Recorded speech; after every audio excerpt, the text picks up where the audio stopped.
What's up, guys? This is the network back with another video, and today we're talking about something that a lot of people mess up, and that's how they apply for business credit using a personal guarantee. Now, this might sound simple to some of you.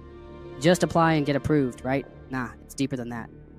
The truth is, most people either rush the process, apply to the wrong lenders, or trigger red flags because they don't know how banks actually operate behind the scenes. So in this video, I'm breaking down 10 common mistakes I see all the time, and some of y'all might even catch yourself doing a few of these without even realizing it. As always, this video is for educational purposes only. If you want help setting up your profile, learning how to stack business cards the right way, or getting mentorship directly, hit us on Discord. Telegram is no longer where we move, and let's lock in.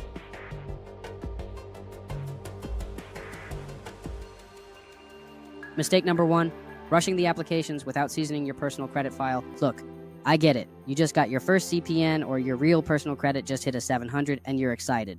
But if your oldest account is 3 months old and you've got 1 AU trade line, you're not ready for a 20,000 Amex. I don't care what TikTok told you.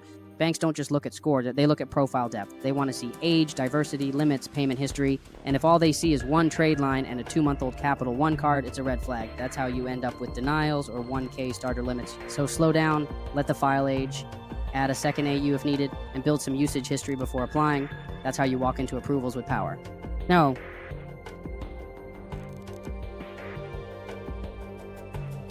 Mistake number 2, lying about your income.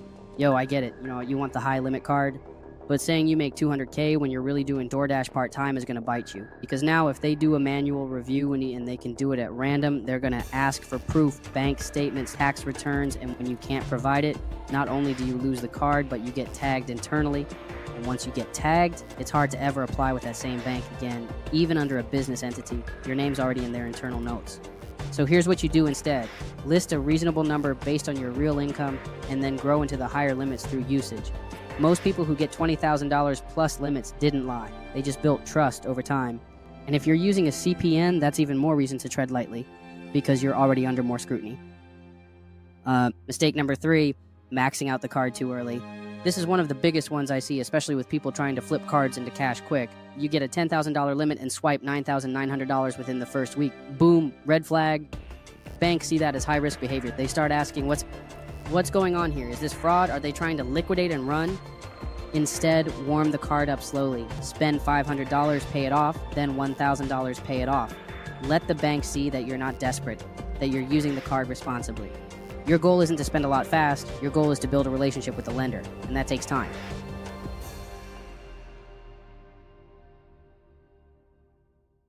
Mistake number 4, applying for too many cards back to back. This is what people call credit card stacking, and yeah, it works, but there's a method to it. And when you apply for 4 to 5 cards in one day, those inquiries hit your file all at once, and if you don't do it right, you can trigger fraud alerts or even have apps auto-denied because of the rapid activity. You need to know which bureaus each bank pulls from. You need to space the apps properly or do them all in a tight 24 to 48 hour window before the inquiries update across reports. And if you're doing it with a CPN, you better be real strategic because you only get one shot before they start digging. Mistake number 5, canceling cards too early. You get a card, maybe it's not what you wanted or the limit is low, so you cancel it after 2 months. Big mistake. Why? Because canceling a card too early shortens your average credit age. And on the back end, it tells lenders you're not loyal. They don't want customers who dip as soon as the bonus clears. Instead, leave it open even if you don't use it. If there's an annual fee, ask for a downgrade to a no-fee version or request a retention offer.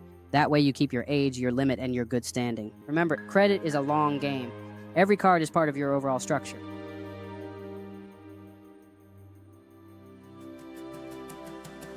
Mistake number 6, applying with a business name that raises red flags. This one's big when you're going for business credit. If your LLC name is Credit God Funding Solutions or Swipe Tactics Enterprises, expect to get denied or sent to manual review every time. Underwriters look at the name, the industry code, NAICS, the address, all of it.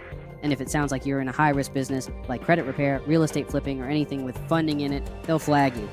Pick something neutral.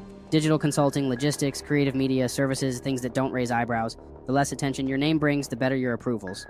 Now, mistake number 7, not having a business email and website when applying. You'd be shocked how many people apply for business credit using a Gmail address, or worse, no website at all, and then they wonder why they got denied. Banks want to see legitimacy. Even if your business is brand new, you should still have a professional business email, yourname@yourbusiness.com. A simple website, even one page, matching business phone number, and if possible, a virtual address that's not a P.O. box. You can get all of this set up in under 30 minutes if you know what you're doing. And if you need help, we show people exactly how to do it inside the mentorship. Mistake number 8, missing the relationship building part. See, what most people don't realize is these banks operate on patterns. If they see you've got a checking account with them, a savings account, maybe a personal credit card, and you apply for business credit, you're already a warmer lead.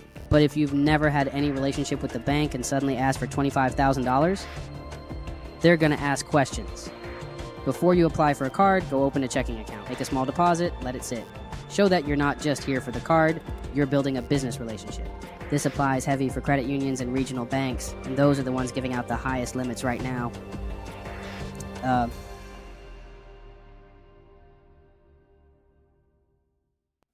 Mistake number 9, trying to turn the credit into cash day one. Look, I get the hustle. You get approved and you're trying to flip the limit into something you can use. But swiping at a money order terminal, sending yourself fake invoices through PayPal, or buying gift cards to resell, it's all risky. Banks can see what you're buying, and if it looks like you're just trying to drain the card, they'll cut you off. Instead, use the credit to build something sustainable. Ad spend, inventory, legit business expenses, or if you really need liquidity, do it through vendors and resale strategies that don't flag the bank. So we break all of that down inside the vault, but just know there's a smart way and a reckless way. Choose wisely.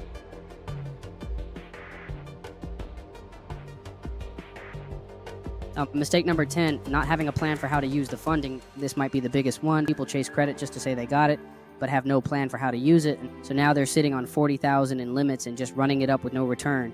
And that's how people end up in debt, fast. You need to ask yourself, am I using this to flip phones? Am I buying vans for Turo or deliveries? Am I scaling a digital product? And am I building YouTube automation or whatever it is? But know the play before you apply, because once the credit hits, you need to move fast. Credit is a tool, not a trophy.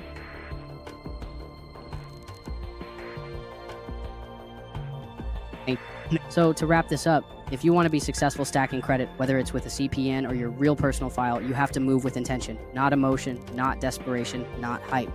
Build your file slow and solid, know your bureaus, set up your business properly, and always move like the banks are watching, because they are. This is the network, and if you need help putting your full strategy together, message us on Discord. We're building full files, setting up LLCs, and showing people how to turn credit into capital the smart way. See you in the next one.